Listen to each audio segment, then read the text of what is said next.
자,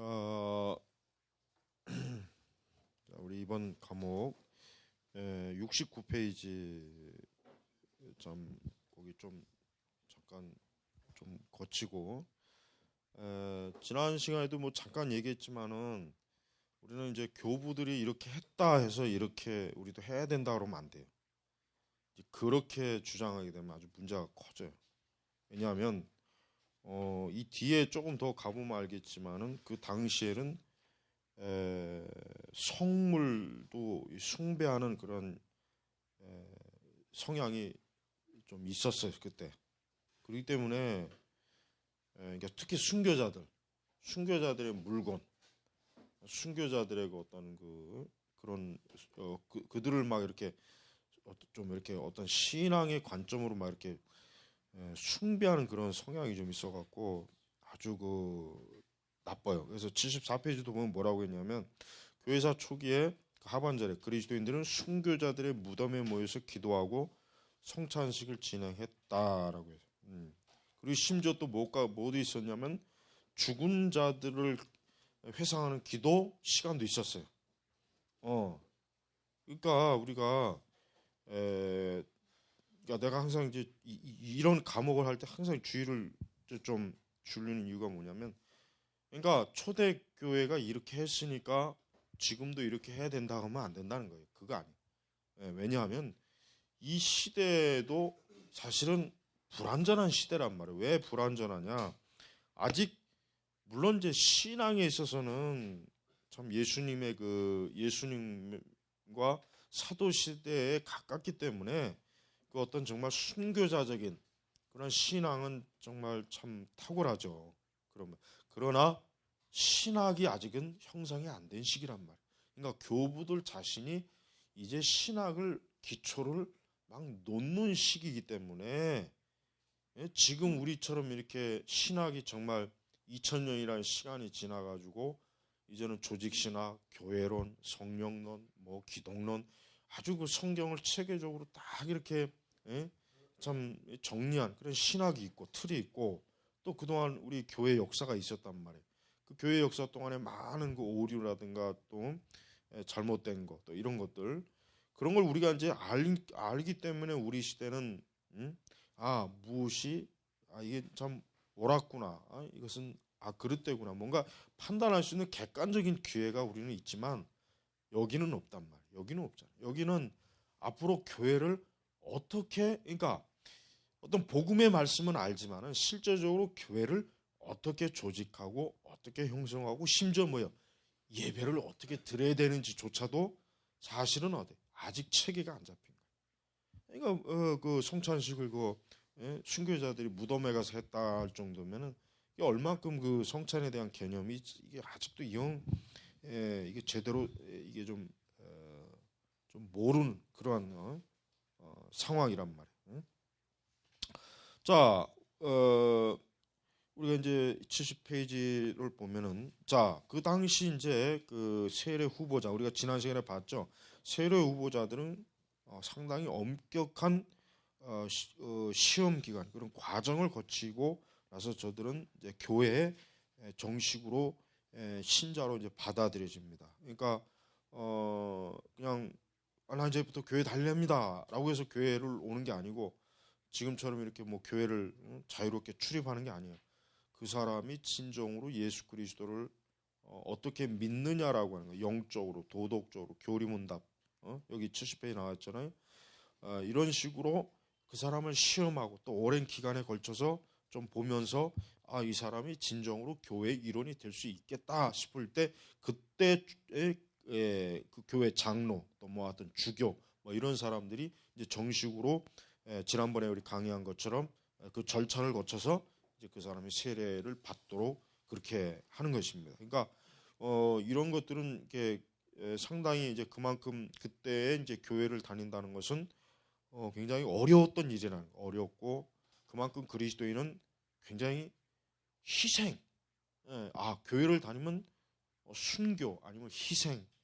그 시대의 그 참 어떤 복음의 신앙을 갖는 거에 대한 굉장히 어떤 영적 부담감, 어려움 이런 게 강했기 때문에 그런 어려운 절차를 이렇게 통과하도록 하는 거란 말이에요. 자, 우리 72페이지 나오면은 좀 더 이 부분을 좀 강조할 필요가 있습니다. 우선 초대교회 설교는 뭐예요? 성경적이었다라고 했어요. 중간에 봐요. 이 당시에 이제 설교는 여기 뭐 나오지만 전통적으로 설교는 성경에서 선택한 한 본문을 주애하는 형태를 취했다.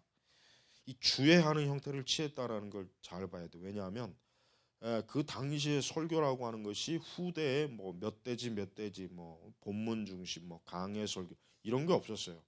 그냥 그 당시에 어때요? 아직도 여전히 회람되고 있는 신약 성경, 특히 신약 성경이나 이런 부분들을 신자들에게 낭독자가 어때요? 낭독 그 앞에 하나님 말씀을 낭독하는 낭독자 또 설교자가 그것을 읽어주고 이것은 무슨 뜻인다. 어떤 교훈적이 주로 이제 거의 이런 상황에서 설교가 되어졌지 후대의 어떤 그 뭐 아주 잘 짜여진 그런 설교 형태가 된 거는 아니야.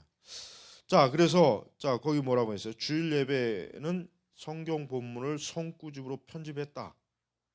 다음 뭐예요? 또 주일에 구약 성경에서 한 구절, 그다음에 사복음서에서 한 부분을 선택해서 그날 본문으로 읽는 습관이 관습이었다.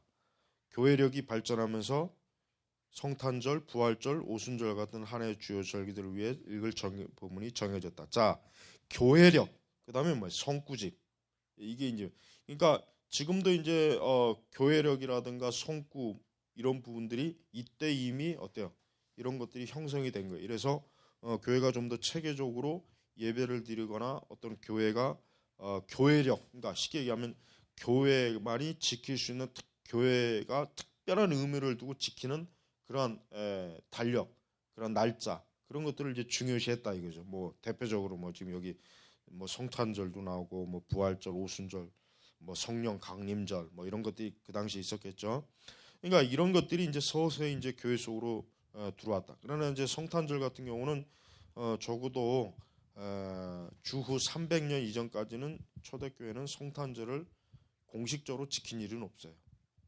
그것은 로마의 국교가 된 이후에 이제 비로소 성탄절이 굉장히 광범위하게 그 로마 제국 전역에서 광범위하게 성탄절을 지켰지 그 전까지 성탄절을 교회는 전혀 중요하게 여기지 않았다. 거의 뭐 그렇게 그걸 우리가 잘 알아야 됩니다.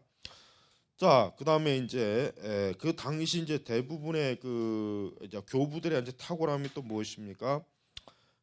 신학 서적들, 서신들, 영적 저서 이런 교부들의 다양한 저서 속에는 뭐가 많다고요? 성경을 굉장히 많이 탁월하게 많이 인용했다 이런.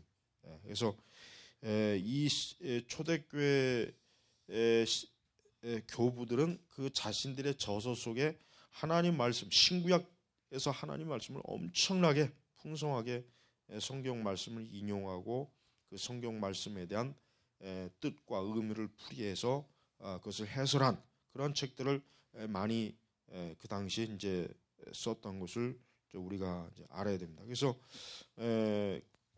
뭐 여기 뭐 책에도 뭐 좀 저 뒤쪽에도 나오지만은 당시에 뭐 그들의 그 저서 속에는 뭐 85페이지 한번 봐요. 85페이지 보면은 이제 클레멘스 저서 이제 대표적으로 클레멘스 저서에는 그 페이지마다 7, 8차례 성경을 인용하고 구약 성경만 1,500회, 그다음에 신약 성경은 거의 3,000회, 마태복음 500번, 요한복음 200번, 시편 300번, 이사야서 200번. 그러니까 이 클레멘스가 자기가 책을 쓰면서 어때요? 자기의 저서 속에 이렇게 말씀이 풍성하게 인용된 것은 이건 굉장히 대단한 일이죠. 왜 오늘날 뭐 신학 저서들은 말씀이 아예 인용이 없는 데도 많고 없는 책도 많고 뭐 극히 일부분이 많잖아요. 극히 일부분. 그러나 초기에는 이 교부들의 저서 속에는 엄청나게 그러니까 특징이 뭐예요? 제가 예전에도 얘기했죠. 이전에도 교부들의 책만 다 갖고도 성경 본문을 다 어때요? 다시 회복할 수가 있을 정도. 그만큼 성경 본문을 엄청나게 직접적인 인용을 그들의 저서에서 풍성하게 자신이 활용한 건 뭐예요? 그만큼 교부들이 그 당시 교회 지도자들이 어때요? 성경 자체를 엄청나게 중요한 자신들의 신앙의 뿌리, 요소, 신앙의 토대로 여겼다 하는 것을 우리가 알아야 됩니다. 그래서 자, 초대교회 성경 말씀은 사상의 주요를 위한 언어학적 뼈대고 심지어 가장 철학적인 초기 기독교 사상가들의 저서에도 그들의 사상은 뭐예요? 성경의 언어로 표현되어 있다.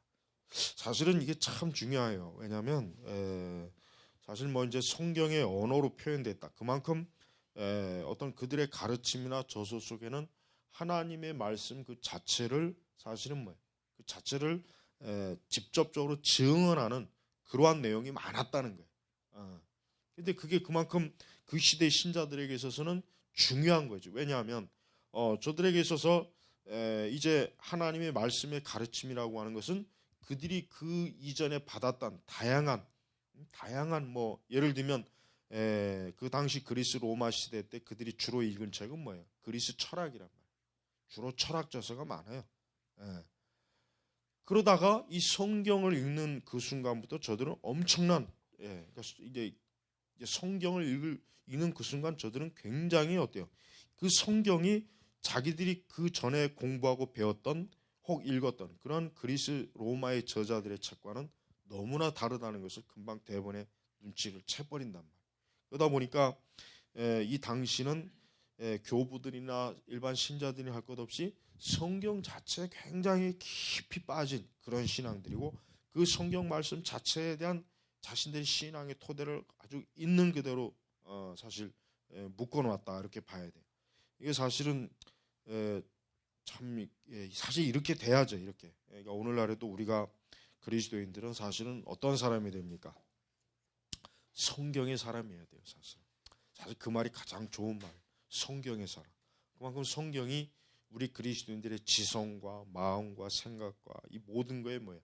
아주 그냥 골고루 배겨가지고 우리는 오직 성경의 말씀으로만 우리는 생각하고 말하고 마음을 품고 우리의 지성 자체도 성경에 근거한 지성을 우리가 쌓을 때 이게 진정한 사실은 신앙이거든요.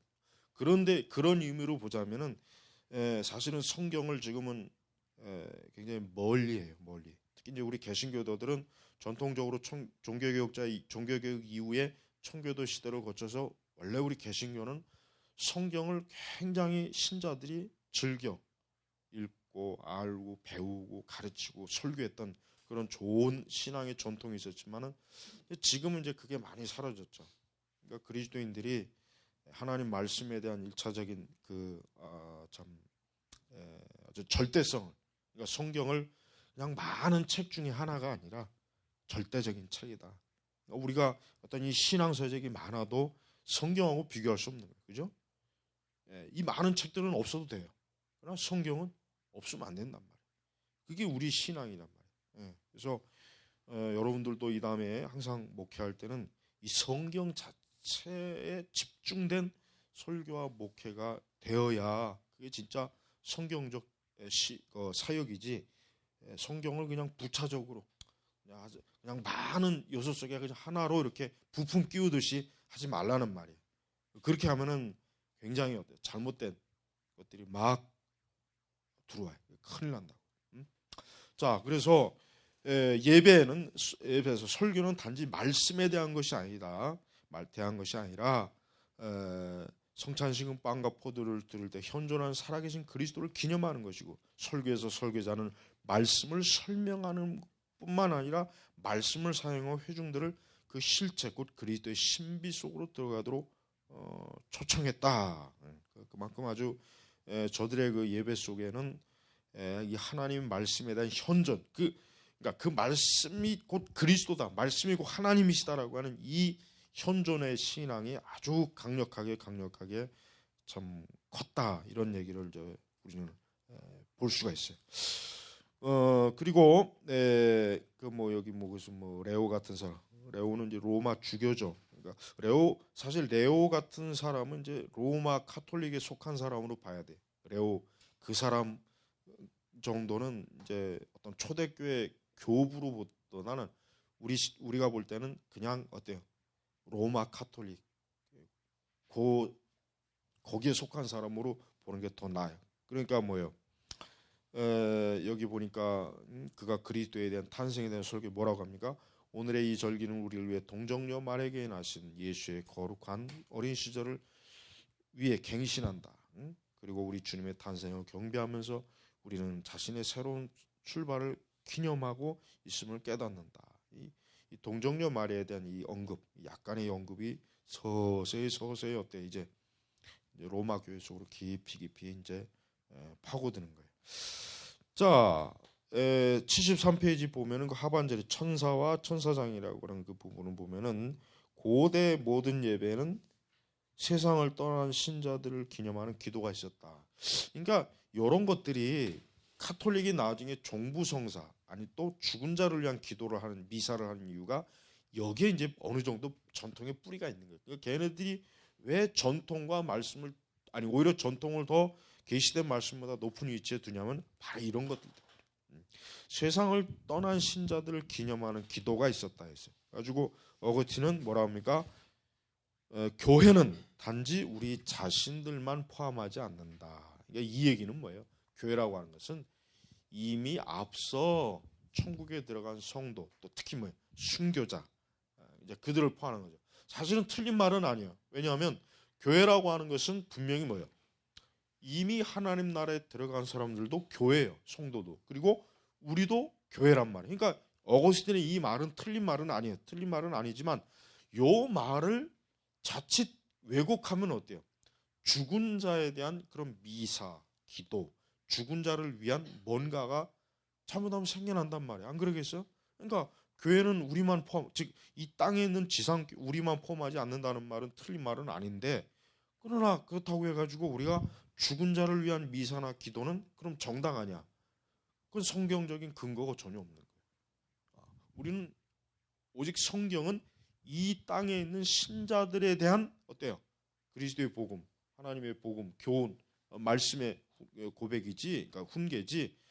죽은 자에 대한 어떤 뭐 그것을 교회가 기념하라, 예배하라, 기도하라, 그들과 함께하는 어떤 뭐 의식을 치르라 이런 말씀이 전혀 없단 말이에요. 그러니까 우리가 이런 부분을 조심하라. 이런 부분을 만약에 우리가 조심하지 않으면 아주 교회가 이 고대 교회, 즉 어떤 초대 교회 예전을 따른다고 해가지고 자칫 이런 것도 지금 들여올 수도 있단 말이에요. 조심해야 된단 말이에요. 그리고 또 여기 뭐 천사에 대한 것도 뭐예요? 천사 숭배도 사실은 이것도 아주 참 위험해. 여기 보니까 교회는 그리스도를 머리에 둔 위대한 도시이며 그 회원들 속에 예전에 살았던 사람들, 아직 태어나지 않은 사람들, 그리고 우리의 동료 시민인 천사들도. 천사가 우리의 동료 시민이라고 하는 건 이건 참 이해가 안 되는 거예요, 그죠? 천사는 천사이고 우리는 우리인데 오히려 나중에 이제 천사는 구원받은 자들을 섬기는 부리는 영인데 우리가 천사를까지 이렇게 막 아주 하는 것은 그만큼 이 시대가 좀 여전히 뭐예요? 아주 신학적으로 이렇게 좀 허술했다 하는 걸 봐야 돼요. 자, 4세기 예배 자료 모음이 사도 헌장에서 확인할 수 있다. 우리는 거기 뭐라요? 우리는 태초부터 당신을 기쁘게 해드렸던 모든 성도들 곧 족장들, 선지자들, 의인들, 사도들, 순교자들, 고백자들, 주교들, 사제들, 부제들, 부제들, 강독자들, 선창자들, 처녀, 과부, 다 있죠, 다 있네 아주. 그러니까 이게 지금 이 사제, 부제, 부부제, 강독자, 성찬 이게 다 뭐예요? 로마 카톨릭의 체제가 확립이 되었을 때 만들어진 직책이란 말이지. 교회 그 직책들. 그래서 이거는 지금 우리 개신교도들에겐 절대 이런 것들을 받아들이면 안 되죠. 이거는 그 당시 초대교회 아니 로마 교회가 형성이 된 그 시기에 만들어진 전통일 뿐이지 이게 성경적 근거가 있는 건 아니에요. 그래서 저들은 이런 식으로 이제 어떤 기독교를 이제 좀 더 확고하게 뿌리를 내리는 그 시점에 기독교라고 하는 종교가 아주 더 조직적이고 체계적으로 고백되어지는 그런 교회로 세우기 위해서 저들은 이와 같은 어떤 의식적인 거, 이 사도 헌장이라고 하는 이런 예배 의식적인 것들을 사용했다 하는 것을 봐야 됩니다. 자, 아까 얘기한 것 이제 교회사 초기에 순교자들의 무덤에 모여서 기도하고 성찬식 진행했다. 그러니까 1세대 신자들은 사상이나 가르침이 아니라 그들의 이름을 기억하는 공동체에 의해 그 이전의 신자들과 연합되어 있었다. 그러니까 여러분 그 세례명이라고 하는 것도 그 세례명 자체가 뭐예요? 순교자들의 세례명이에요. 그러니까 순교자들의 이름을 세례명으로 쓰기 시작하면서 그게 전통으로 잡혀가지고 나중에 로마 교회에서 어때요? 그 세례받은 뭐 견진선사 뭐 이런 받은 사람이 세례명을 그때 얻는 거예요. 그러니까 그 기초가 뭡니까? 즉 순교자들의 이름을 이렇게 세례 때 차용하는 것, 그런 전통에서 사실은 만들어진 거예요. 그래서 우리는 이런 것들이 이게 아직은 여전히 그 시대에 하나님의 그 진리의 체계가 온전하지 못한 시대에 그런 잘못된 허물이라는 것을 우리는 좀 구별을 해야 돼요. 이걸 우리가 본받아야 될 것으로 여기면 아주 교회에 미신적 신앙을 끌어들이는 거예요. 나중에 조심해야 되겠죠. 그 다음에 이제 또 성물, 이제 성찬식에 사용하는 빵과 포도주, 이 성물, 이런 그 성찬식 자체가 굉장히 어때요? 좀 서서히 미사의 의미를 띠는 그런 경향이 서서히 나타나는 걸 우리가 발견할 수 있어요. 그래서 성물, 그러니까 성찬용 빵과 포도주를 굉장히 신성시하는 거. 그래가지고 나중에 로마 카톨릭은 성찬의 그 빵 이런 것들을 가지고 이제 거리 행진도 하고 막 그렇게 하잖아요. 그러니까 그런 요소들이 지금 서서히 나타나고 있어요. 그러니까 이런 것들이 왜 그러느냐? 이런 것들이 바로 여전히 뭐예요? 아직은 동방교회나 서방교회나 기독교 신학의 체계가 어때요? 자리 잡히지 않았기 때문에 그냥 자기들이 어떤 뭔가 어떤 그 사도 시대 어떤 그들의 그런 어떤 신앙적인 전통을 그냥 무분별하게 무비판적으로 그냥 받아들인 거란 말이에요. 받아들인 거. 사실은 그렇게 하지 말아야 되는데. 자, 계속해서 이제 보면은 자, 이제 저들의 이제 예배 교회 예배에서 이제 보면은 그 75페이지 중반 예배에서 교회 모든 회원들이 족장과 성지자들, 성모 마리아와 사도들, 순교자와 성인들 그리고 하나님의 그 이름을 알고 있는 포함한 단일한 공동체 속으로 융합되었다. 이렇게 이제 초대교회 예배는 점점 초기를 거쳐가면서 그 이전까지의 순교자들과 성인 또 이제 성모 마리아, 그러니까 마리아. 사실 우리는 그냥 마리아라 그래야지 성모 마리아라고 하면 안 되잖아요. 근데 초기 교회는 성모 마리아라고 했어요. 왜냐하면은 그 마리아에 대한 공경심이 굉장히 그때도 이미 충분히 있었단 말이에요. 그러나 이제 마리아가 공식적으로 교회에서 경배받지는 않았어요. 요걸 이제 잘 알아야 돼요. 그러니까 초대 로마 교회는 마리아를 공경하되 어떻게 공경했냐? 공식적인 직위를 주면서 교회에서 예전적으로 마리아가 공경을 받도록 했는데, 그러나 초기 교회는 뭐예요? 초기 교회는 요한이 그러니까 예수님이 십자가에서 죽으시는 그 순간에 요한에게 그 마리아를 의탁했잖아요. 바로 그런 개념으로 받아들인 것이지, 마리아를 숭배하거나 마리아를 향해서 기도를 하거나 절하거나 마리아를 숭배하는 의식, 의사 이런 게 없었단 말이에요. 그러나 이게 이제 후대 로마 교회에 와서 이게 성립이 된 거예요. 왜 성립이 됐냐? 벌써 이미 이때 성모 마리아에 대한 어떤 공경심, 어떤 신비감 이게 남아 있었던 거예요. 그러니까 이걸 봐서도 우리가 뭘 알 수 있느냐? 역시 이 시대는 여전히 아직도 뭐예요? 미흡했다. 신학적으로 여전히 미숙한 거예요. 제대로 자리가 잡히지 않은 거예요. 그러니까 마리아에 대한 것을 교회에서 이렇게 또 사도들 역시 순교자, 성일, 사실은 우리 하나님의 교회에서 뭐 사실은 이제 뭐 우리가 이 삼일체 하나님 외에 어떤 선지자나 예언자나 사도나 그런 사람들이 예배 속에 들어올 여지는 없어요. 그죠?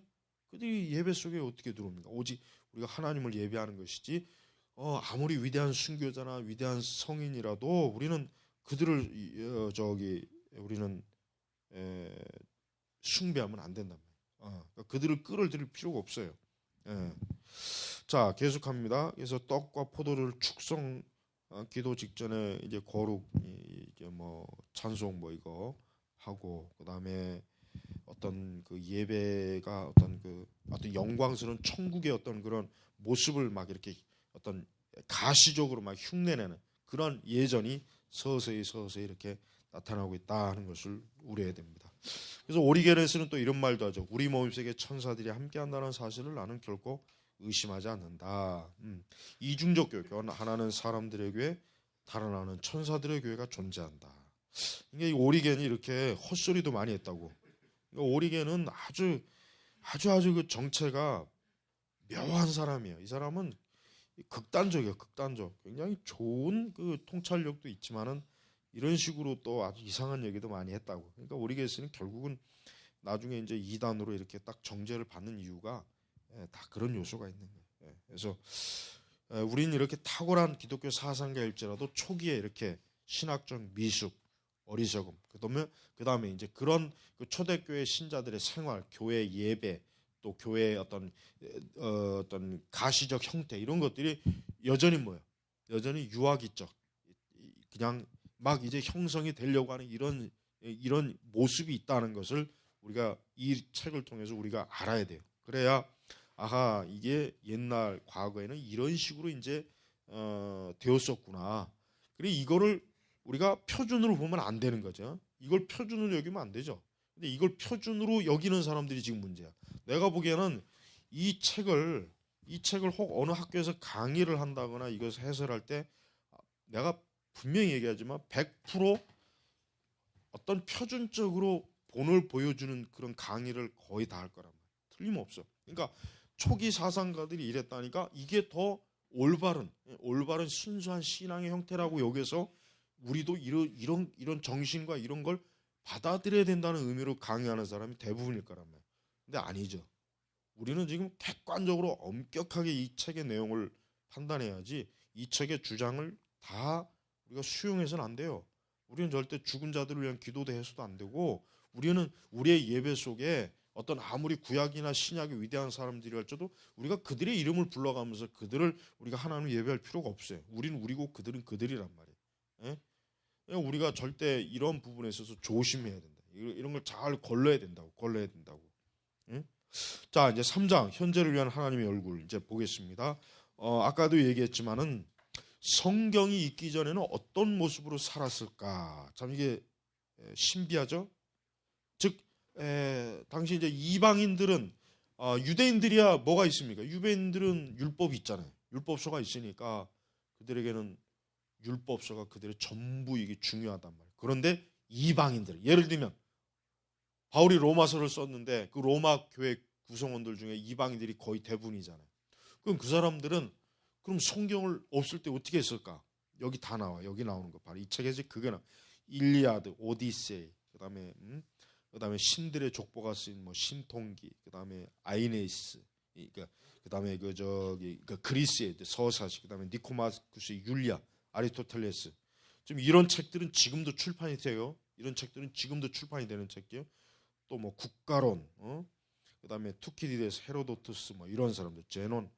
그러니까 이런 책들을 읽다가 성경을 대하면서 엄청나게 좀 놀라는 그게 이제 81페이지에 이제 뭐라고 여기 이제 시리아의 한 그리스도인이 자기가 이제 성경을 접하면서 자신이 어떠한 그 놀라움, 그 뭐라고 나는 이 책의 첫 장을 읽고 기쁨으로 충만했다. 그 문장들이 손을 뻗어 나를 환영하기 때문이다. 첫 장에 달려와 내 입에 입을 맞췄고 나를 자신들의 벗들에게 인도했다. 그래서 내가 그 구절을 만났을 때 낙원이 이야기가 적혀 있는 곳에서 그것들은 나를 들려오셔서 그 책의 중심에서 낙원의 중심으로 데려갔다. 그러니까 이제 그러니까 당시 이방인들은 이런 뭐 플루타쿠스의 영웅전, 그다음에 이제 고대 그리스의 비극, 희극 이런 책들을 읽으면다가 이제 그 중에 바로 복음을 듣고 예수 그리스도를 믿기 시작한 사람들이 이젠 어때요? 구약 성경과 신약 성경을 읽는 그 순간부터 저들은 어때요? 굉장히 거기에서 자신들이 그 이전에 읽었던 이교도들, 그러니까 이방 철학자들이 쓴, 사상가들이 쓴, 시인들과 문학가들이 쓴 책하고 딱 비교해 보니까 성경은 어때요? 순수함이 있다는 거예요. 화려하지는 않지만 어떤 문장이나 이런 것들이 기교가 화려하거나 뭐 어떤 막 이렇게 막 수사학적인 이런 건 없는데, 그러나 성경 자체는 뭐예요? 굉장히 어때요? 담백하고, 그러면서도 그 글 자체가 진정성이 있고, 말 그대로 진리, 정말 진리구나라는 걸 그들이 금방 확 느낀 거예요. 그러니까 우리가 사실은 이제 칼빈도 그런 얘기 했잖아요. 고대 이런 저자들의 책은 참 정말 그 문장이나 이런 것들이 아름답고 굉장히 화려하고 정말 그들의 그 가르침은 엄청난 놀라운 뛰어난 것이 있지만, 그러나 성경은 비교할 수 없다 그랬잖아요. 칼빈 자신도.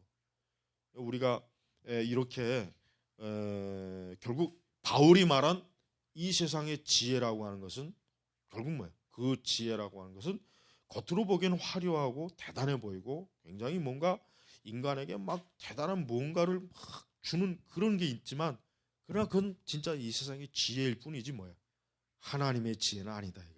그러니까 바울도 역시 충분히 분명히 이런 이방, 그러니까 그리스나 로마의 문학이라든가 사상가 이런 걸 품이 읽고 공부했을 거란 말이에요. 하지만 자기가 복음을 알게 된 뒤부터는 그리스도 외에는, 다른 그 외에는 알지 아니하기로 작정했다 그랬잖아요. 그만큼은 심지어는 뭐예요? 수사학조차도 바울은 활용을 잘 하질 않아요. 충분히 배웠을 텐데도 말고. 그만큼 이 그러니까 초기 교회 이제 이방인들은 그들이 충분히 맛보았고 그들이 충분히 알았던 그러한 이 세상의 지혜, 진리, 즉 이 세상에서 말하는 지혜와 진리를, 그러나 성경과 비교해 보니까 감히 이제 이 세상 것들은 시시하다 이거죠. 거기는 진짜 빛은 성경이구나, 성경이야말로 정말 빛이구나 하는 것을 절실하게. 그러니까 여러분 아까도 얘기했지만은 봐요. 우리 초기의 교부들은 굉장히 대단한 사상가, 공부를 많이 했다고. 근데 그들은 자기들이 글을 쓰거나 뭘 할 때 성경을 엄청나게 많이 인용하는 이유가 뭐예요? 그만큼 성경의 말씀이야 돼. 진리라는 것을 저들이 명확하게 깨달았기 때문이에요. 그러니까 더 이상 이제 뭐 그냥 정말 그 그리스 로마 희극 비극의 그 정말 그 아름답고 막 그냥 사람을 그냥 아주 쏙 빼는 그런 뛰어난 그 문장, 그 예술 같은 문장에 이제는 어때요? 더 이상 매력을 느끼지 못하는 거예요. 왜? 그것들은 인간의 지혜, 철저하게 아무리 그것이 화려해도 인간. 그러나 성경은 뭐예요? 계시잖아요, 계시. 이건 하나님께서 사람에게 주신 계시라면, 그러니까 이거는 차원이 뭐예요? 전혀 다른 거예요, 전혀 다른 거예요. 그러니까 우리가 지금 뭐 기독교 인문학이 어쩌고 저쩌고 떠드는 인간들 보니까, 내가 보니까 인문학에 잘못 빠지는 아주 대표적인 케이스가 지금 그렇게 되고 있어요. 인문학을 이용할 줄 모르고 거기에 푹 빠져버린 거예요, 그 인간들 보니까. 조심해야 돼, 조심해. 우리가 진리를 드러내는데 뭐든지 도구로 쓰고 활용해야지, 우리가 그런 거에 거기에 푹 빠져서 거기에 익사해 버리면 안 되잖아요. 안 그래? 그건 멍청한 거예요, 그거는. 그러니까 그런 똥오줌도 구별 못하는 것들이 그냥 자꾸 강자 만들어 갖고 젊은 애들, 특히 젊은 애들을 막 이렇게 참 미워가는 거 보면은 하여튼 이 귀신들이 뭘 먹고 사는지 모르겠어 아주. 이거 조심해야 돼. 정말 조심해야 된단 말이야. 자, 우리 이제 80페이지 보면은, 하지만 그거 나오잖아요. 이제 내가 지금까지 얘기한 게 지금 요 책에 이제 사실은 다 이제 요약된 걸 지금 얘기한 거예요. 자, 그리스도를 따르는 사람들에게 이 세상의 지혜는 성경을 포함하지 않았기 때문에 이 세상은 동떨어지고 비현실적으로 보였다. 이게 중요한 것입니다. 잠깐 쉬고 계속해서 우리는 이제 이 성경 자체의 그 현실성에 대해서 초대교회 성도들은 성경에 있는 말씀을 자신들의 실제 현실에 사용하고 정확하게 일치된 그런 동일한 관점으로 저들은 바라봤어요. 그래서 오히려 성경을 더 신뢰하고 세상은 덜 신뢰한 거죠. 이게 바로 아주 중요한 문제. 왜냐하면 우리가 이제 기독교 세계관 쪽으로 바라볼 때 그렇습니다. 우리 그리스도인들은 아마 가장 그게 큰 문제인 것 같아요. 그리스도인들은 영적인 세계가 있다는 것을 전제로 또 살고 알고 믿고 있지만 또 믿는다고 하지만 그러나 실제로 얼마나 우리가 하나님 나라를 의식하느냐, 얼마나 우리가 이 세상보다 하나님 나라를 더 실제적인 우리의 삶과 직접적인 연관된 곳으로 여기느냐 하는 것은 굉장히 중요한 문제. 왜냐하면 이것은 우리가 현재 육체를 가지고 있는 이 제한된 상황 속에서 우리가 사실 참 우리 눈으로 뭐 어떤 영적인 걸 보거나 우리가 감각으로 느끼지는 못하지만 우리는 어때요? 우리는 이 하나님 말씀을 통해서 우리가 비록 눈으로 보지 못하고 감각으로 우리가 얻지 못하는 그런 하나님의 그 거룩한 그 지혜, 말씀, 능력 그것들을 우리 자신들이 아주 확고한 신념, 믿음을 가지고 우리가 받아들여야 됩니다. 그것이 만약에 상실된다면 그냥 영적인 세계는 말 그대로 그냥 하나의 관념적인 피안의 세계가 됩니다. 저 멀리 그저 존재하는 그러나 지금 나는 여기가 중요하고 여기가 전부다. 이게 바로 뭐 이게 바로 세속주의라고요. 이게 바로 세속주의고 사실 이게 인본주의 뿌리란 말이에요. 그러니까 그리스도인들이 세속주의와 인본주의에 빠지지 않으려면은 항상 어때요? 우리가 하나님 말씀에 대한 하나님 말씀을 아주 온전하게 우리의 현실 속에서 이 말씀이 실제적으로 온전히 우리의 것이 되도록 사실 그래야 됩니다. 그래서 이제 저들이 성경에서 읽은 그 창세기부터 계시록까지 모든 이야기들은 사실 뭡니까? 사실은 꾸며낸 이야기가 아니란 말이에요. 사실은 뭐 이미 그리스 로마 시대 사람들은 이런 뭐 플루타크 영웅전이니 그리스 로마 신화니 이런 것들을 읽으면서 그것은 신화라고 하는 것을 인식하면서 읽었지 그게 실제로 뭐 있을 것이다라는 그런 생각으로 그들이 읽은 건 아니에요. 그러나 성경은 안 그래요. 성경은 역사이기 때문에 실제로 성경의 기록이 사실이냐 아니냐 하는 것은 중요한 거예요. 왜? 성경은 자신들이 읽은 신화와는 다르다는 걸 이들이 알았잖아요. 우선 우리가 뭐 예수님 그러니까 이방인들에게 있어서 일단은 예수님의 생애 복음서 읽어보고 또 사도들의 사도행전을 보고 그 다음에 또 서신서 여러 가지 읽으면서 그들은 자기들 시대와 멀지 않은 그때 한 사건을 계속해서 증언으로 들었기 때문에 성경의 말씀이 어때요?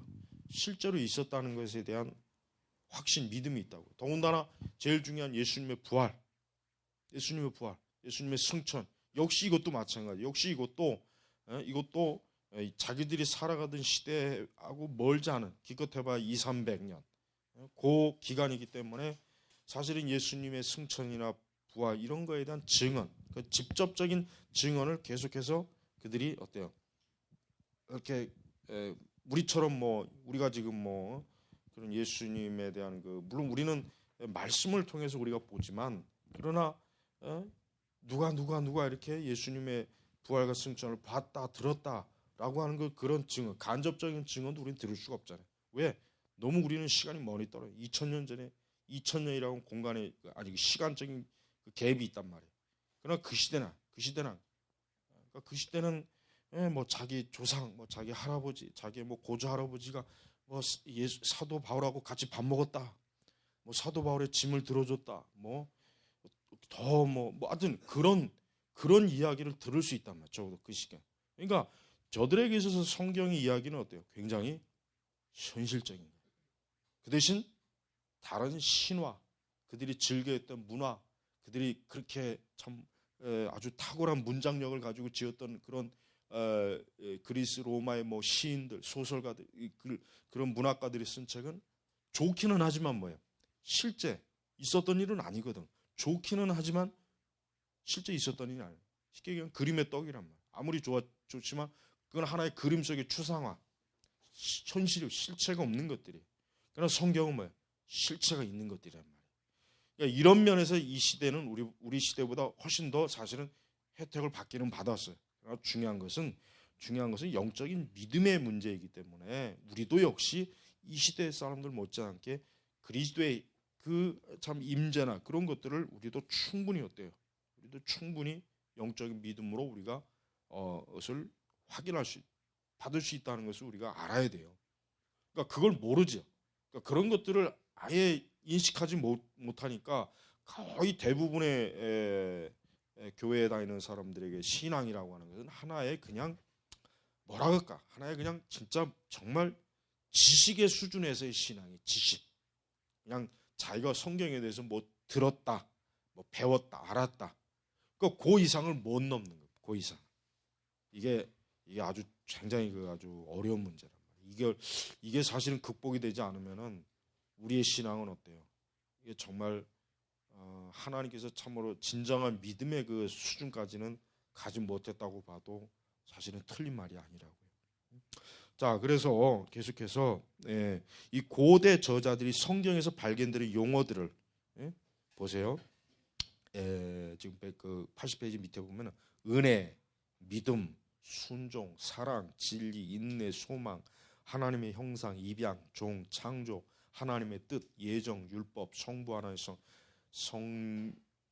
성부 하나님, 하나님의 하신 성령. 이런 용어는 뭐예요? 이런 용어는 이방 신화나 문학에 전혀 나오지 않는 용어들, 거의 나오지 않는 용어예요. 거의 들어본 적도 없고 알지도 못하는 용어인데 성경에는 이러한 용어와 이러한 개념이 있잖아요. 그러니까 이것이 그들에게 있어서는 엄청나게 이 다른 그들이 즐겨봤던 그런 것들과 차별하는 엄청난 차이점을 주는 아주 특유한 기독교 신앙의 특유한 신앙 용어. 그래서 자, 고전 전통에 형성된 지성인들로서 최초의 기독교 사상. 자, 이게 고전 전통에 의해 형성된 지성인들. 이게 중요한 겁니다. 왜 중요하냐? 기독교 사상가들이 무식쟁이가 아니라는 거. 일단 즉 기독교 사상가들이 아무 책도 읽어보지도 못하고 배운 것도 없고 아는 것도 없고 진짜 그냥 말 그대로 머릿속에 텅 빈 그런 사람들이 아니라 사실은 충분히 여기 뭐예요? 호메로스, 뭐 베르길리우스, 뭐 그리스 호메로스, 그래 로마의 베르길리우스, 그다음에 이소크라테스나 키케로 이런 문장들, 이런 굉장히 그 엄청난 그 어떤 고대의 그 대가들 이런 사람들의 글을 읽고 그들의 글을 쓰는 방식을 배우고 그런 것들을 알았지만 그러나 저들은 성경하고 그것들을 비교할 때 그러나 이 성경은 어때요? 성경은 저들에게서 압도된 아주 그 신적인 어떤 경외심을 갖게 해주는 그런 내용으로 지금 저들에게 다가왔다 이러는 거예요. 그러니까 이 그러니까 이런 최초의 그 기독교 사상가들은 지성은 그들이 가지고 있었던 그 뛰어난 지성이 오히려 성경에 비춰보니까 별 볼 일 없다. 뭐 그렇게 대단한 게 아니구나. 하나님의 진리에 비춰보니까 자기들이 그렇게 대단하게 여겼던 막 이 고대 그 문학가들 그들의 글이나 그들의 사상을 보니까 성경에 배우니까 별거 없다. 아주 그냥 참 그때서야 눈이 떠지는 거죠. 그때서야말로 진정한 의미에서 진정한 의미의 지혜가 그들이 아는 거예요. 사실 그리스 로마의 사상은 지혜, 소피아, 지혜를 알고자 하는 그 어떤 그 갈망에 의해서 철학이 발달한 거 아니에요. 결국은 뭐든지 마찬가지지만, 근데 진짜 자기들이 발견하고자 하는, 자기들이 원하는, 자기들이 정말 갈급했던 지혜가 보니까 성경에 다 있는 거예요. 그러니까 그들은 그 이전에 그런 것들을 사실은 단호하게 이제는 정리할 수 있었던 가장 중요한 요인이 돼요. 자, 그래서 이제는 이제 저기 82페이지 보니까 거기 이런 말이 나와요. 이제 알렉산드리아의 클레멘스의 저서들 속에 가장 잘 관찰될 수 있다. 즉 초기 기독교 작가들 중에서 클레멘스는 가장 그리스적이고 그다음에 교양이 있으며 헬레니즘 세계의 고등 문화에 깊이 물든 석학, 그러니까 당대 아주 뛰어난 헬라 문화의 그런 대가, 철학자, 지성인 그런 그는 시인, 철학자, 극작가, 역사가들의 문장을 자신의 저서 안에서 아무런 언어 없이 막 자유자재로 인용하고 자유자재로 이렇게 막 쓸 수 있었지만 아까 우리가 얘기했죠. 이 하나님의 그들의 글 속에는 성경의 말씀이 압도적으로 더 많다. 압도적으로 더 많아서 이제는 성경의 빛을 드러내는데 자기의 지성을 활용을 하는 거예요. 자기의 지성. 예. 그래서 이단들과도 싸우고, 그다음에 이제 교회에서 설교 이런 것, 또 그다음에 신학 저서 이런 것들을 저들은 아주 굉장히 부지런히 활용을 하고 그런 것들에 이제 힘을 쓴 거예요. 자, 그래서 여기 83페이지 보니까 이제 뭐라고 여기 나왔습니까? 이 교사는 선지자들과 사도들의 곳에서 꿀을 모아 진정한 모아온 진정한 시칠리아에 버렸다고 클레멘스는 말한다. 그 이름은 판타이네스였으며 알렉산드리아에는 한 기독교 학교의 교장이었던 것 같다. 하지만 우리가 그에 대해 아는 것은 클레멘스가 그와 함께 공부했고 그를 최고의 권위자로 간주했다는 것뿐이다. 그러니까 이렇게 기독교가 그 지중해를 기반으로 해가지고 팔레스타인, 그 시리아 뭐 이런 그 지역으로 쭉 퍼져나가면서 거기에 참 많은 기독교 그 아주 교사들, 즉 성경을 좀 바르게 가르칠 수 있는 교사들을 클레멘스가 막 이렇게 두루두루 찾아다니면서 배우고 그랬는데 이제 어떤 한 교사는 굉장히 참 아주 구약과 신약의 성경의 진리를 마치 벌이 꿀을 모으는 것처럼 그렇게 아주 탁월하게 참 얻었다. 그것을 갖고 있다, 알고 있다. 이제 그런 것들을 지금 얘기하는 거예요. 자, 이렇게 우리가 알아야 될 것은 우리는 이제 초기에 이렇게 기독교라고 하는 것이 결국은 이방 문화 속에서 어때요? 죽지 않고 어때요? 오히려 이방 문화와 문학, 이방인의 철학을 어때요? 오히려 정복하는 걸 우리가 보는 거예요. 지금 이게 중요한 거예요. 왜냐하면 자 중세 시대에 이제 이 상태로 계속 이제 가면 이제 말 그대로 이제 서구 세계는 이제 중세 기독교 세계가 완전히 돼버려요. 이제 기독교가 완전히 모든 걸 다 어떻게 모든 영역을 기독교가 다 이제 차지하게 된단 말이에요. 그 중에서도 철학이나 역사도 마찬가지고 의학도 마찬가지고. 그러니까 기독교라고 하는 것이 단순히 어떤 한 지역에만 머무는 게 아니라 뭐요? 기독교가 이제 전 영역을 다 이제 지배하는 거예요. 물론 그게 이제 로마교식의 지배라고 굉장히 나빠서 그렇지. 사실은 어쨌든 간에 기독교는 승리했어요. 이교도들과 싸워서 어때요? 결국 이겼단 말이에요. 결국 이겼다. 결국 그 막강한 헬라와 로마의 문화에 정복당하지 않고 이겼다는 것 자체가 엄청나게 대단한 거라고 이게. 그러니까 성경의 진리가 이겼다는 거예요. 성경에. 그러나 오늘 우리는 어때요? 다시 이게 바뀌어 버렸어요. 이 세상의 문화와 이 세상의 지혜가 성경, 우리 기독교인들, 교회를 우리 집어삼켜 버렸잖아요. 거꾸로 됐어 우리가. 그러니까 다시 원상복귀가 돼버린 거야. 원상복귀가.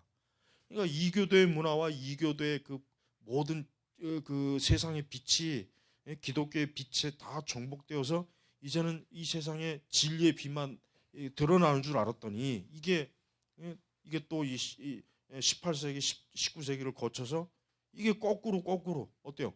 이 계몽주의, 이 세상의 빛이 기독교의 빛을 삼켜버리는 그런 역전된 상태가 돼버린 거예요.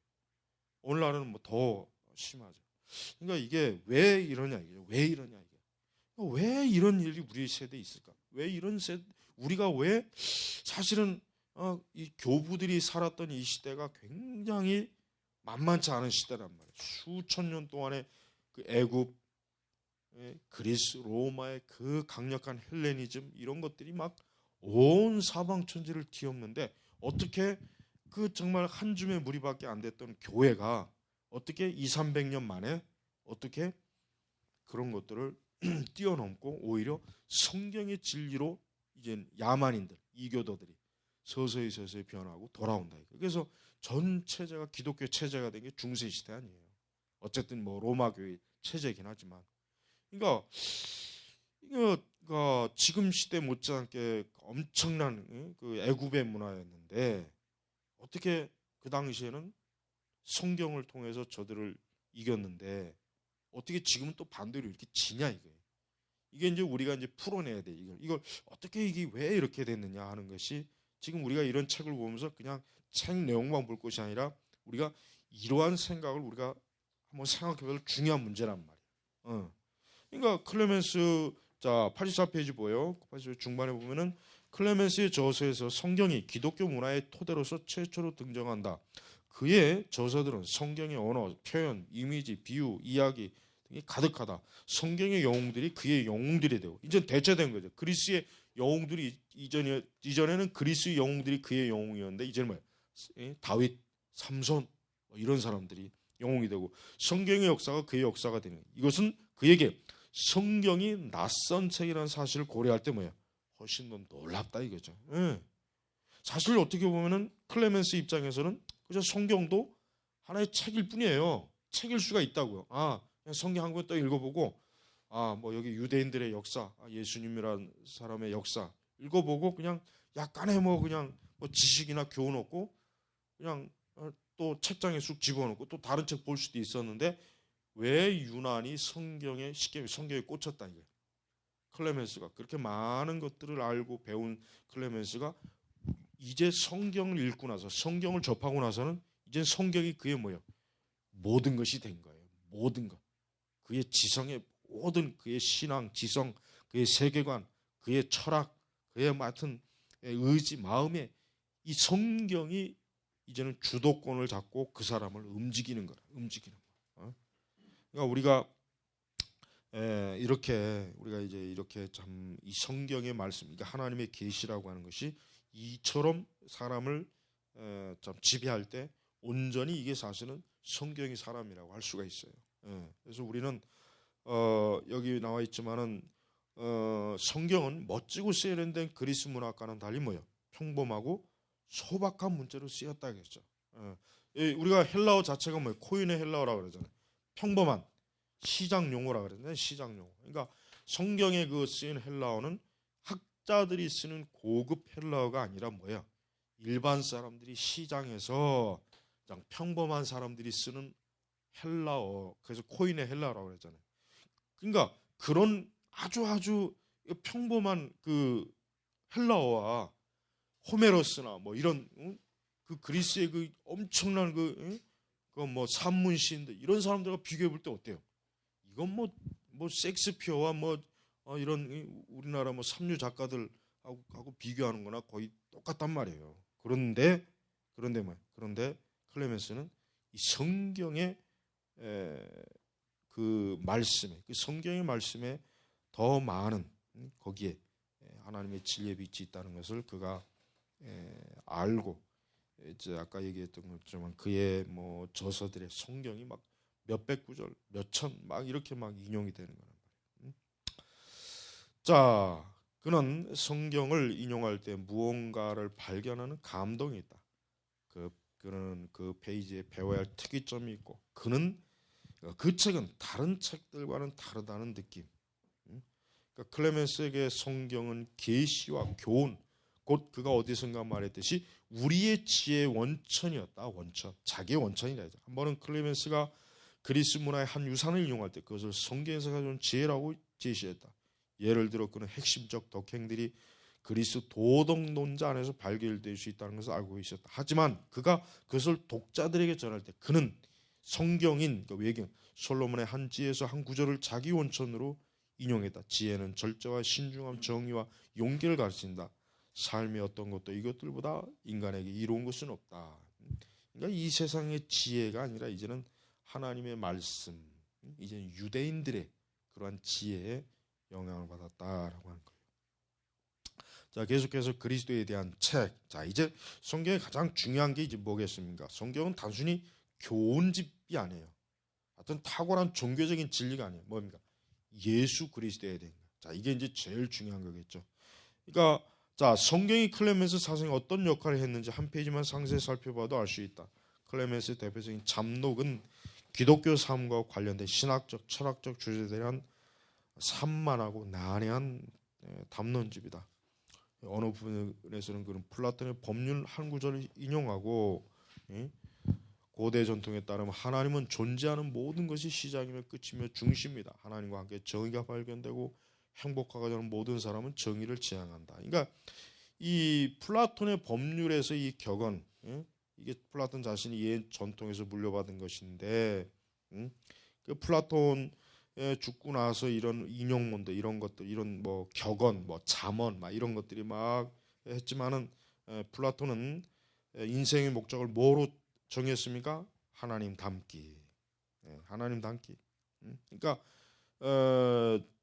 그러니까 이런 플라톤이라든가 어떤 철학자들의 그 뛰어난 지성과 그 철학적 통찰력과 그들의 도덕적 어떤 자문적 교훈, 뭐 이런 것들에 대한 그 교부들의 반응은 사실은 그 전에는 이제 그것이 어떤 그들의 모든 그들의 인격과 그들의 모든 것들을 구성하는 아주 절대적인 자료가 돼 있지만, 이제는 그것이 아니라 이제 성경 자체가 이제는 자신들에게 있어서 하나님을 닮는 것, 즉 신적인 그러한 방향으로 저들은 돌이켰다, 이렇게 볼 수가 있어요. 자, 그래서 이제 보니까 이제 뭐 플라톤의 어떤 법률, 플라톤의 저서 속에서 나오는 많은 어떤 개념들을 지금 이 클레멘스 같은 사람은 어떻게 하냐면 성경적 개념, 기독교적 개념으로 이제 주제를 전환시켜요. 지금 전환시키는 그런 일을 하고 있어요. 전환시키고. 그래서 클레멘스는 알퀴니스 플라톤 해석에 익숙했지만 플라톤의 구절을 도입하기 위해서 그의 표현에 따지면 우리 작가 중 한 사람으로 한 구절을 인용한다. 그것은 창세기 1장에 있는 인간에 대한 유명한 구절.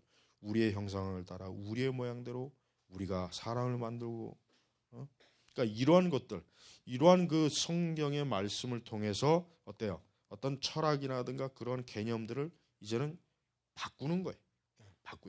이제는 자기가 배우고 있는, 읽고 있는 이방인들의 그 이방 철학자들과 그 저자들의 책을 이제는 자기 기독교식으로 이제는 그런 단어라든가 용어를 이제 전환하는 그러한 일들을 이제 서서히 이제 클레멘스 같은 사람이 하는 거예요. 이게 바로 이제 중요한 거예요. 뭐냐면 우리도 그래요. 우리도 우리 시대의 탁월한 어떤 지적인 그러한 것들을 막연히 우리가 그것들을 바라보지 말고 그걸 어떻게 하면 기독교적으로 어때요? 변화하고 전환시키는가. 그게 사실은 중요한 문제. 그러니까 바로 이제 그런 것들을 하기 위한 예비적인 공부가 바로 이제 기독교 세계관이죠. 그런 것들을 할 때 비로소 우리가 가지고 있는 진리가 그러니까 하나님 우리의 진리를 가지고 이 세상의 지혜, 이 세상이 가지고 있는 개념이라 이런 것들을 우리의 지혜로 전환시켜 버려요. 전환시켜서 하나님의 진리에 용해된 그런 지식, 지혜, 체계 그런 것들을 사실은 만들 필요가 있단 말이에요. 근데 이런 것들을 사실은 거의 못 하고 있죠.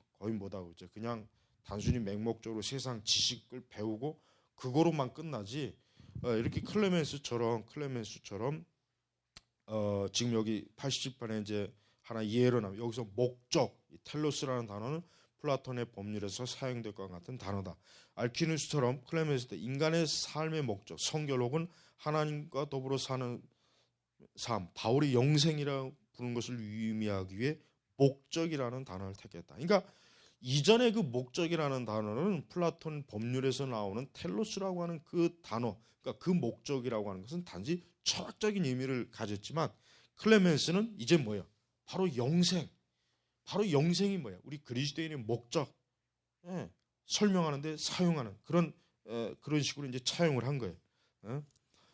또 밑에 우리의 형상, 우리의 모양, 뭐 이런 것들, 이런 용어도 결국은 하나님의 형상, 하나님의 인간이 하나님의 형상으로 모양으로 창조되었다 하는 이런 식으로 또 구절에 있는 단어를 또 이렇게 차용하고, 그러니까 플라톤이 사용했던 모양, 유사 뭐 이런 것을 하나님의 형상이라고 하는 개념으로 또 바꾸는 거. 자, 이렇게.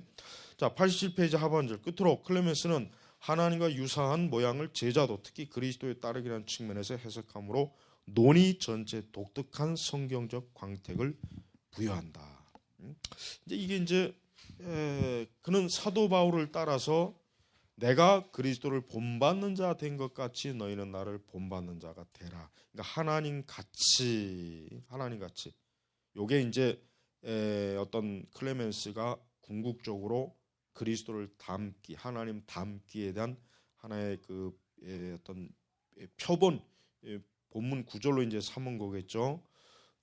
자, 그러면서 이러한 구절은 초기 기독교 사상의 헬레니즘의 정신이 얼마나 깊이 스며들었는지에 대한 증거로 여겨져 왔다. 전체 구절을 유효하게 만드는 것은 헬레니즘 도덕 전통의 중심에서 있는 하나님 닮기란 개념이다. 하지만 그것은 클레멘스의 종착점이 아니라 출발점입니다. 그의 손에서 헬레니즘의 개념이 성경과 기독교 전통에서 빌려온 새롭고 이국적인 맥락 속에 위치하게 돼 있다. 하나님과 유사함은 그리스도처럼 된다는 뜻이다. 뭐 이제 뭐 사실 이제 초기 기독교가 헬레니즘의 영향을 받았느냐, 즉 얼마만큼 헬레니즘의 영향에 차용을 되었느냐, 얼마만큼 원식 기독교가 헬레니즘에 의해서 변형되었는가라고 하는 것은 굉장히 논란이 많은 주제예요. 그런 내용의 책들을 많이 쓰잖아요. 그러다 보니까 이제 기독교의 기독교의 그 뿌리에 대한 그런 책들, 뭐 엔티라이트 같은 사람이 쓴 그런 책들. 그러니까 기독교가 초기부터 과연 헬레니즘, 즉 이방 철학과 이방인에 의해서 그게 개념이 형성된 것이냐 아니냐 문제는 굉장히 이게 중요한 문제예요. 만약에 기독교라고 하는 것이 이방 철학에 의해서 형성이 됐다. 즉 초기부터 헬레니즘의 영향을 받아서 기독교가 형성이 됐다고 만약에 그렇게 결론이 나버리면 어떻게 돼? 기독교라고 하는 것은 그 뿌리를 잃어버리는 거예요. 큰 문제가 생기겠죠. 그러니까 오늘날 세워진 기독교는 사도나 예수님에게서 온 기독교가 아니라 그리스에서 온 기독교가, 그리스 철학자들이 만든 기독교가 돼버려요. 그러니까 이런 부분에서 이제 변증한 책들, 그런 책들이 지금 뭐 나와 있으니까 굉장히 뭐 두껍긴 하겠지만 그런 책들을 읽어보면 초기 기독교 형성의 시작, 즉 초기 기독교가 어떻게 형성이 됐는가, 그 형성, 그 과정, 그런 것들, 그런 사상, 뭐 성경적 그런 과정을 잘 사실은 배워놓으면은 이제 뭐 어떤 뭐 더 이상 뭐 어떤 뭐 헬레니즘의 영향을 받고 그 헬레니즘에 형성된 기독교라고 하는 그런 주장에 대해서 우리는 단호하게 일축할 수 있는, 우리는 그런 지식을, 우리는 그런 것들을 이제 갖고 사실 있어야 돼.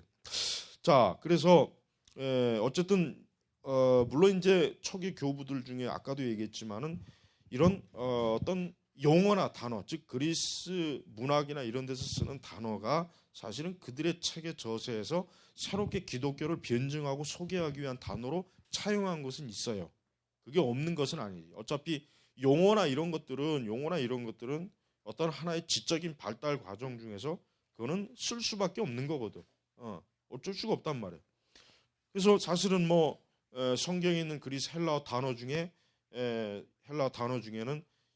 그 헬라어의 정확한 용법이 뭐냐라고는 알기 위해서는 어때요? 그 단어를 쓴 헬라어 작가들의 책을 보고서 그 단어의 정확한 용례를 알 수 있다고 한단 말이에요.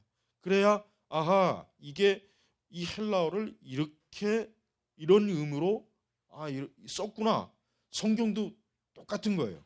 그러니까 우리가 이제 헬라어 공부할 때 헬라어 그 원어 뿌리를 이제 공부하는 그 과정 속에는 바로 헬라어의 단어 중에 이제 그리스 문학에서 어때요? 동시에 있는 그 의미를 끌어들여 갖고 성경을 해석하는, 그렇게 해야 성경을 더 정확하게 해석할 수 있는 그런 내용들이 사실은 많이 있어요. 하지만은 이제 우리는 근본적으로 중요한 건 뭡니까? 우리에게 있어서 하나님의 말씀이라고 하는 것은 하나님 자신이, 즉 그리스도 하나님을 드러내기 위한 복음의 목적으로 우리에게 사실은 보여진 거예요. 그래서 88페이지 하반절에 보면은 사상은 언어와 분리해서 존재하지 않는다. 플라톤의 유사함이 하나님의 형상이란 성경적 표현과 짝을 이루고 그리스도 본받기로 해석될 때 그것은 플라톤 속에서 발견될 수 없는 하나의 의미를 획득한다. 하나님과 유사함은 구체적이고 가시적이며 인간적이게 접근할 수 있게 된다. 그것은 더 이상 철학 이상이 아니라 이 땅에서 살았던 실제 사람 예수 그리스도의 삶 속에 구체화되었다. 인간들이 추구하는 목적은 인간적 삶과 고난을 공유함으로써 어떤 사람에 의해서 성취되었고 그리스도를 바라봄으로써 하나님과 유사함이 어떤 유사함이 인간에게 어떤 의미인지 알 수 있다. 결론은 이제 클레멘트에게 있어서는 성경은 그리스도에 대한 책이다. 그리스도에 대한 책이다. 결국 성경을 통해서 그리스도를 보고 그리스도를 알게 되고 그리스도의 형상을 깨닫게 되고 그리스도에 대한 것들을 그는 성경에서 아주 명확하게 발견했다, 알았다 하는 것이 이 책에서 이제 주장하는 이제 그러한 것들이에요. 이제 우리가 이제 이런 공부를 하기 위해서는 아까 얘기했지만 이제 고대 그러니까 초기 그 기독교 형성, 기독교가 어떤 과정에 의해서 형성되었는가라고 하는 사실 그런 책을 읽어야 사실 이 책의 내용 더 이해가 빠르거든요. 그런 책들을 공부하려면 사실 시간이 별도로 많이 필요하고, 그런데 낮은 그런 방향으로 공부를 해야 지금 이제 기독교 형성 초기 형성 역사 이런 것들을 알아야 이제 후대 이제 지금도 그렇지만은 기독교가 과연 그 실제 뿌리가 어디에 있느냐라고 하는 그런 학문적 신학적 분석 작업을 할 때 아주 굉장히 중요한 그 같은 신학적 주제가 돼요. 이 주제만으로도 사실 박사학위의 주제가 충분히 될 만한 주제라. 그러니까 이미 뭐 뛰어난 학자들이 많이 연구를 해놨기 때문에 우리는 그러한 부분들에 대해서 그 학자들의 그 책들을 보면서 아 기독교라고 하는 게 결코 헬라 즉 그리스의 토양에 교회가 형성된 것이 아니라 철저하게 예수 그리스도 또 사도들에 의해서 교회가 형성이 되었다라고 하는 것을 우리가 이제 잘 알아야 됩니다. 자 오늘은 이제 여기까지 하고 하여튼 내일 이제 내일 그 저기 두 과목 내일 두 과목 이제 하는데 이제 한번 이렇게 저녁 시간에 지금 오늘 첫 번에 하는 건데 이게 더 좋은 건지 안 좋은 건지 뭐 좀 하다 보면은 아마 나올 것 같아요. 자 기도합니다. 하나님 아버지 감사합니다. 오늘도 우리 주 예수 그리스도의 이 복음 하나님의 거룩한 말씀 이 은혜 안에 저희가 거합니다. 오늘도 우리에게 주신 모든 지혜와 지식과 이 신학적인 이 모든 것들을 잘 갈고 닦고 배워서 결국은 성경의 말씀을 통해서 우리 주님을 증거하고 선포하고 하나님의 진리를 참 드러내는데 전적으로 다 쏟을 수 있도록 도우소서. 항상 저희들을 축복해 주시고 또 학교를 축복해 주시고 모든 저희들의 앞날을 하나님의 은혜 안에 하나님의 그 능력 안에 의탁합니다. 도우시옵소서. 예수님의 이름으로 기도 올렸습니다. 아멘.